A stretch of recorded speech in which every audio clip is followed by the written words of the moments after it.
할렐루야. 2월 3일 금요일 월포인트 큐티 가운데 오신 여러분들을 주님 이름으로 사랑하고 축복합니다.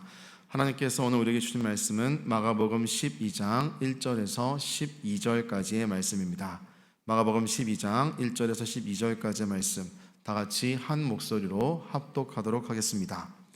예수께서 비유로 그들에게 말씀하시되 한 사람이 포도원을 만들어 산 울타리로 두르고 즙자는 틀을 만들고 망대를 지어서 농부들에게 쇠로 주고 타국에 갔더니 때가 이르매 농부들에게 포도원 소출 얼마를 받으려고 한 종을 보내니 그들이 종을 잡아 심히 때리고 거저 보내었거늘 다시 다른 종을 보내니 그의 머리에 상처를 내고 능욕하였거늘 또 다른 종을 보내니 그들이 그를 죽이고 또 그 외에 많은 종들도 더러는 때리고 더러는 죽인지라.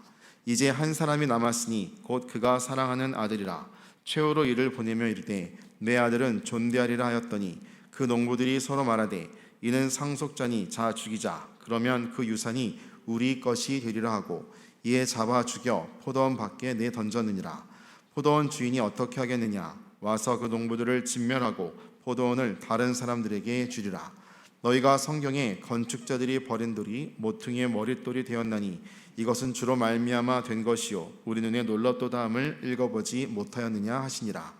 그들이 예수의 이 비유가 자기들을 가리켜 말씀하신 줄 알고 잡고자 하되 무리를 두려워하여 예수를 두고 가니라. 아멘. 이 시간 주인을 잊어버린 포도원 농부들이란 제목으로 담임 목사님께서 말씀 전해 주시겠습니다. 할렐루야. 자, 이제 금요일 늘 말하지만 불타는 금요일이 되시기 바랍니다. 성령의 불로, 은혜의 불로, 또 소멸의 불로 우리 순모임에서 뜨거운 사랑의 교제와 서로 간의 연약을 담당하는 중보기도가 살아있는 순, 그렇게 되셔야 합니다. 서로를 세워주고 서로를 격려하며 판단은 하나님께, 늘 이런 마음으로, 그래서 일체의 부정과 판단은 하나님께 던지고 나는 격려와 사랑의 언어만을 나누는 그런 복동 공동체 되시면 좋겠습니다. 오늘 여기 예수님께서 중요한 얘기를 해주셔요. 그건 뭔가 하면 너희들이 누구냐 하는 정체성의 문제입니다. 근데 우리는 그 정체성의 문제는 시간이 흐를수록 착각을 한다. 저는 이런 본문을 읽으면 이런 말이 또 떠오르기도 해요. 은혜를 계속하면 그것을 권리로 여기더라. 이게 이제 사실은 뭐 죄송한 얘기지만 베트남 사람들 한국이 들어가서 연 7%의 경제성장 지금 가장 많이 투자했잖아요. 30%. 삼성, 효성, LG, 그 다음에 CJ 쇼핑몰, 한국의 대형마트 다 들어갔지 않습니까? 근데 이 사람들 계속 월급 투쟁하고 또 배후에는 항상 공산당이 있어요. 그 다음에 또 임금은 최고로 줌에도 불구하고 계속 요청하고 파업을 계속하고 그러면서 이제 하나하나 뒤에서부터 유통기업의 노하우 빼가고 또 삼성의 기술자 빼가고 또 각 부사 그걸로 이제 성장하려는 공산당식 어떤 방법을 도입하니까 결국은 기업들이 다 철수하게 되니까 지금 황당해하고 있는데 이게 이제 그러면서 이제 우리는 조만간에 한국을 따라잡는다 이런 말을 이제 정신승리를 하고 있지만은 사실은 농업국가에서 순식간에 어떤 첨단 국가가 되기는 어렵죠. 그러면 좀 단계를 기다리고 또 차분하게 인력이 양성될 때까지 그래서 그 외국의 그 기술 도움이 한꺼번에 이전될 수가 또 없는 겁니다. 그런데 이게 도둑심이 들어가면 이제 그런 무리수를 두게 되죠. 결국 뒤통수를 계속 치니 기업들이 하나같이 줄줄이 제가 알기로는 모든 기업들이 다 철수를 지금 단행할 거라는 거죠. 왜? 은혜일 때 은혜로 감사해야 돼요. 여러분 우리가 6.25 끝나고 미국한테 받은 은혜를 결코 잊으면 안 됩니다. 5만 3천 명의 젊은이의 피, 그 다음에 끊임없는 미국이 우리를 수탈하기 위해서 그걸 했다? 수탈할 거리가 없었어요. 네? 그래서 우리는 아무것도 없는 땅이었기 때문에 우리는 정말 피 팔고 머리털 팔고 그 다음에 오줌 팔고 은행잎 팔고 이런 맨바닥에서 하나님의 은혜와 긍휼로 일어났으면 은혜와 긍휼, 지켜준 나라에 대한 고마움, 그건 하나님이 물론 섭리했습니다만. 자, 오늘 우리는 누구냐? 여기 보면 포도원 농부고 포도원 주인은 하나님이시다 이겁니다.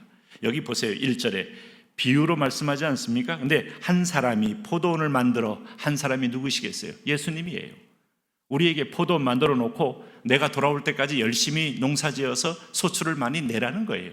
우리가 할 일은 잘 관리하는 거예요. 시간 관리, 물질 관리, 몸 관리, 그리고 나서 울타리로 둘렀다는 것은 내게 역할을 줬다는 거예요. 내가 할 수 있는 영역을 줬다는 거예요. 어떤 사람은 조금 더 크게, 어떤 사람은 좀 더 작게 하지만 내가 할 수 있는 능력만큼 울타리를 줘서 내가 감당할 분량을 허락했다는 거예요. 그리고 망대를 지어서 농부들에게 새로 주고 새로 줬다는 걸 기억하세요. 주인이 따로 있습니다. 네. 그래서 타국에 갔다는 말은 주님 하늘나라에 가서 재림을 기다리고 있잖아요.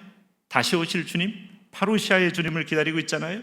그러면 그때가 옵니까 안 옵니까? 반드시 오죠. 당신의 인생의 종말, 역사의 종말, 마지막 역사의 종말을 기다리는 것도 어리석습니다. 왜? 개인적인 종말은 계속 지금도 우리 주변에서 도처 일어나고 있으니까. 그러면 내가 언제 떠날지 모를 때 그 사이까지 내가 맡았던 포도 농부로서의 얼마나 주인 앞에 충성을 다했느냐, 그것이 상벌을 결정합니다. 여기 2절에 때가 이름에, 당신의 개인적인 종말의 때가 이름에, 역사의 종말의 때가 이름에 농부들에게 포도원 소출 얼마를 받으려고 한 족을 보내었다. 물론 이 문맥은 지금 내 백성으로 애굽에서 불러내어 구원하여 가나안 땅에다가 하나님의 집을 세우고 정착시켜 유럽과 아시아와 아프리카 한 중심부에 세워서 열방 앞에 내 백성이 어떻게 나에게 충성하는지를 보며 세상을 회복시키려는 하나님의 계획이에요. 이스라엘 백성을 가리킨다 이 말입니다. 그런데 한 농부, 이제 때가 이르러서 농부 이제 종을 보냈다 이 말입니다. 이 종이 누구겠어요? 한 종은 엘리사 때부터 하나님의 종들을 보내서 이제는 너희가 여호와께 의의 열매를 드려라, 하나님의 소출의 열매를 드려라, 끊임없는 메시지입니다. 그들이 근데 종을 잡아 심히 때리고 거저 보내었다. 두 번째 또 다른 종을 보냅니다. 하나님이 무려 1000년 동안 종을 보낸 겁니다. 아모스, 호세아, 미가, 이사야, 나움, 스바냐, 예레미야, 에스겔, 하박국, 오바냐, 스갈, 학계, 요엘, 이런 뭐를 수많은 종을 다 보낸 거예요. 하나님이 가서 추수를 명령하는 거예요. 오늘 지금도 여러분 하나님이 종을 보내고 있습니다.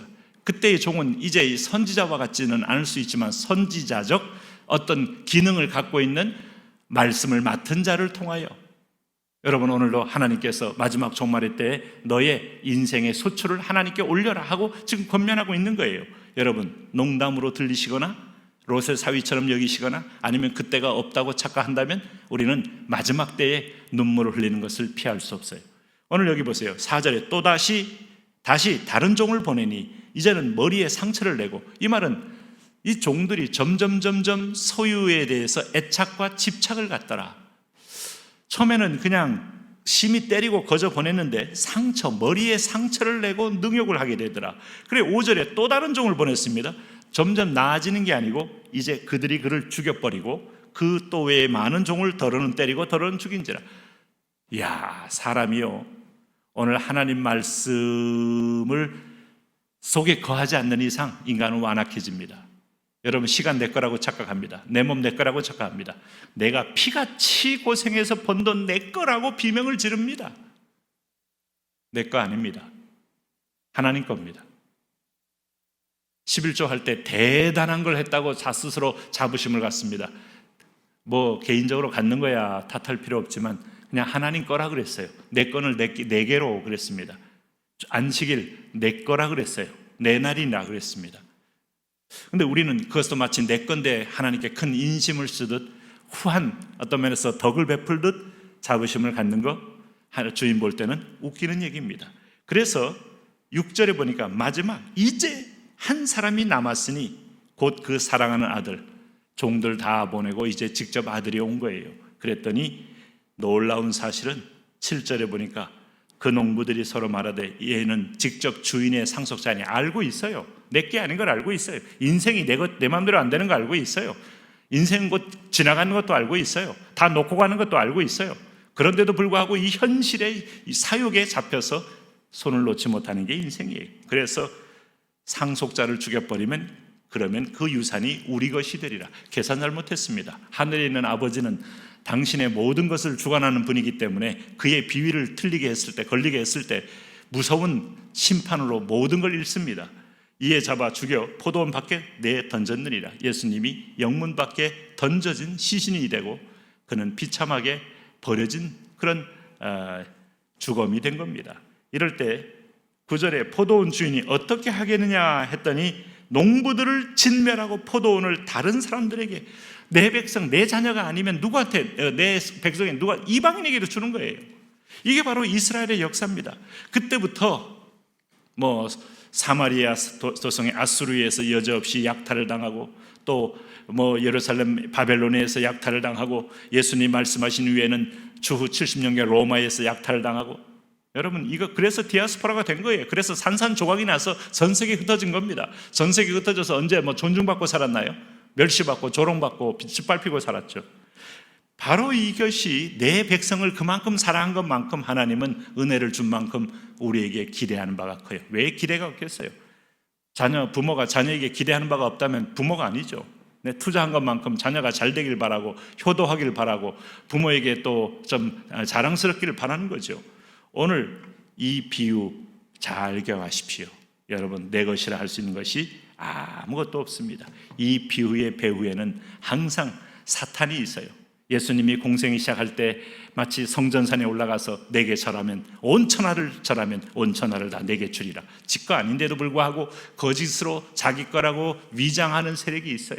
세상의 권력을 잡으면 내 거라고 착각하는 위장 세력이 있어요. 너에게 주리라 하는데 하나님이 최종 허락해야 됩니다. 네?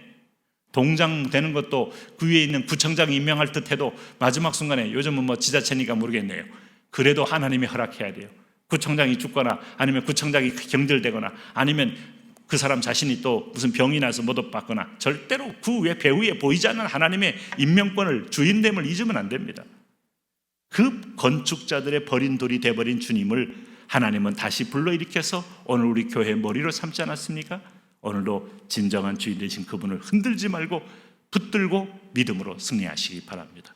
하나님 아버지, 유대 종교 지도자들, 때로는 거대한 부자들 다 착각 속에 살지만 우리는 모든 상황 가운데 빈하든 부요하든 주님이 우리 주인인 줄 알고 주인의 마음을 거스르지 않으며 충성된 종이 되고 소출을 잘 남아 재생산하여 하나님의 선한 뜻을 이루는 복된 청직이 되게 하여 주옵소서.